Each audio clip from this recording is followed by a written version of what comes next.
It's a done deal. Governor Walker signs off on a contract to bring tech giant Foxconn to Wisconsin. The deal getting the attention of some local job seekers. NBC 26's Mo Hyder reports. Foxconn is set to be built near Racine, but some people in northeast Wisconsin say they might consider applying there for a job. Luis Ortiz just moved to Green Bay from Florida, and one of his first stops was a job center, and he noticed he's in the same boat as many others. There's a lot of unemployed people here. He comes with an uncertain future. I'm not settled nowhere right now, you know.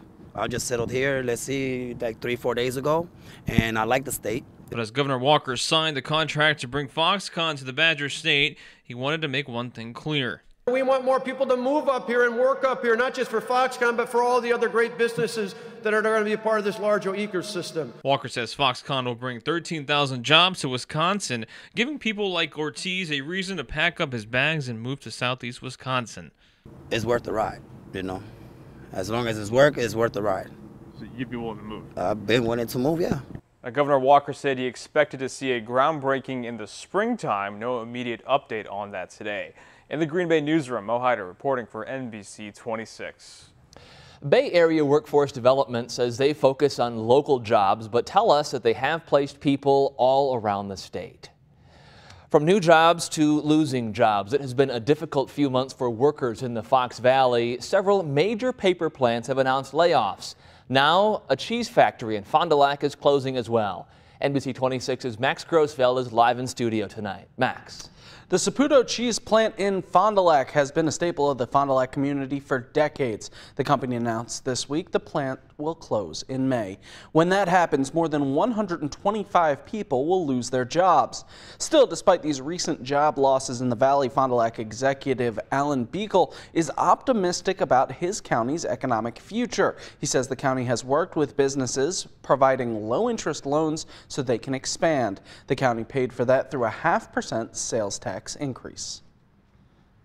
While job growth is great, there are people who lose their jobs as well, and you need those jobs to replace it. So that's why we really believe, even though there's a worker shortage right now, that we need to continue with our economic development efforts so people have the jobs in the future as these things happen. Saputo says it's closing the plant in part because it'll save the company $7 million a year. It also says some employees will be offered the possibility of transferring to other locations while they'll all receive severance and outplacement support. Meanwhile, the production from this plant will move to Almena, about an hour northwest of Eau Claire. Keeping you connected, Max Grossfeld, NBC 26. Max, thank you, and call it a November weather wake-up call. Freezing temperatures in Cameron, the cold has actually been record-setting. Yes, I'd actually call it an appetizer for December or January. This is just kind of the stuff that we see during December and January, not necessarily November. Temperatures in the 20s. So far, we've had highs in the upper 20s, and that's what we're looking at right now. And we've got more snow on the way. As you take a look at Storm Shield radar, you can see there's a large area of snow showing up to our west. It is moving east, and it'll produce a dusting to perhaps a couple of inches across the area as we head through later tonight into tomorrow morning. Your 12-hour planner calls for that snow to move in with temps holding in the upper 20s. John? Cameron, thank you. And new information tonight as we learn more about the woman found dead after a fire in Plymouth. Tonight, her former co-workers say they'll miss her positive take on life. NBC 26's Shane Gustafson reports. A supervisor here at this Piggly Wiggly in Plymouth says 46-year-old Tammy Aschenbach worked here for about 8 years, spreading happiness to everyone. He says losing her is almost like losing a family member. She worked all throughout the store. Co-workers said she put a smile on everybody's face, regardless of the situation. They say they're shocked that this happened in their town, but not surprised that she gave her own life to try and save her kids. She was a very happy, bright person, always had a smile on her face. Tammy always worked hard. She enjoyed being here with all the other people, and she made a lot of good friends. Aschenbach did have 3 kids. Each of them are accounted for tonight. As for the Piggly Wiggly, they'll say they'll have to move on, even though doing it will be tough. Reporting in Plymouth, Shane Gustafson, NBC 26. An idea to lower the state's drinking age is facing some passionate opposition tonight. Republican lawmakers are passing around a bill that would lower the age to 19. NBC 26's Matt Jarko spoke with parents who are worried more families could end up feeling the same loss that they have. It's what every parent fears. On October 7th of 2016, they told us that our daughter was dead. I lost my son November 2nd, 2016. I don't have a lot of memory of that day. Marla Hall's 26-year-old son Clinton, an accountant and sports fanatic, killed by a drunk driver going 90 miles an hour the wrong way. Always wanted to be Brett Favre. He met Brett Favre when he was 6. Dawn Church's 16-year-old daughter Hannah, described as a good friend and a lover of music, killed by a drunk driver whose blood alcohol content was twice the legal limit. She was my life. Linked by their tragedies on Wisconsin roads, Hall and Church are advocating for change. I'm not going to let my son or anyone else be a statistic. They're members of the Eliminate Drunk Driving Education Foundation. The new focus, opposing a proposal in the state legislature to lower Wisconsin's drinking age to 19. Here we talk it's all the time about the problems we have with OWIs, where they're working on bills up there. And all of a sudden to come out with, oh, now let's lower the drinking age? I was appalled. And ready to take action. Hall and Church say they'll fight this bill. Just because of the pain that I feel, I don't want anyone else to ever feel this way. Matt Jarko reporting tonight. Now, supporters of the bill say it could cut down on unsafe parties and move those drinkers to bars. They also argue at 18 years old, people can vote, go to war, but right now, not legally drink. This bill does still have some hurdles to clear. Currently, the Assembly Speaker and Governor Walker are not supporting it. Still to come on this Friday night, a walk in their shoes, a Veterans Suicide Awareness March.